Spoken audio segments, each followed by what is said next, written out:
Hello everyone, good evening. কেমন আছো তোমরা সবাই? আমরা খুব ভালো আছি। আজকে আমি আবার এখন পূজা পর্যায়ের জন্য শুট করছিলাম, তো ভাবলাম তোমাদের সঙ্গে একটু কথা বলে নিই। আর হ্যাঁ, তোমাদের সন্ধ্যাবেলায় চাটা কি খাওয়া হয়েছে? আমার কিন্তু আজকেও এখনো হয়নি, কারণ আমি সেই লাঞ্চের পর থেকেই শুট করছিলাম। আমাদের এখানে কীর্তন শুরু হয়েছে, তোমরা তো জানো, তোমাদের সাথে শেয়ারও করেছি আমি রিলসে। তো ওখানে একটু নয়েজ আসছে বলে হয়তো তোমাদের শুনতে অসুবিধা হতে পারে। আমি যতটা সম্ভব জোরে বলার চেষ্টা করছি এবং জানলা টানলা সব বন্ধ রেখে।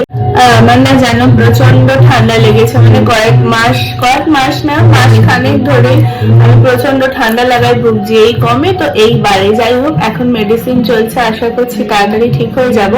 তো কিন্তু আমার দেখো, কাজ তো করে যেতেই হবে। শরীর ঠান্ডা লেগেছে বলে চ্যানেলের কাজ বন্ধ রেখে দেবো তা তো সম্ভব না। তো সেই জন্য আজকে গলায় যতটা প্রেশার দিয়ে যতটা সম্ভব পারলাম বললাম। তোমাদের কেমন লাগবে জানি না, তোমাদের ভালো লাগলেই আমার কাজ করা সার্থক। ভিডিওটা বারবার কাটতে হচ্ছে কারণ এক তো কথা বলতে গিয়ে আমার খুব কাশি হচ্ছে, আর দুই হচ্ছে বাইরের নয়েজ আসছে। তোমরা কিন্তু অবশ্যই আমার পূজা পর্যায়ে আমি যে অডিও গুলো দিই সেগুলো একটু ভিজিট করো। ভালো থেকো। আমি যতটা সম্ভব তোমাদের সঙ্গে শেয়ার করব।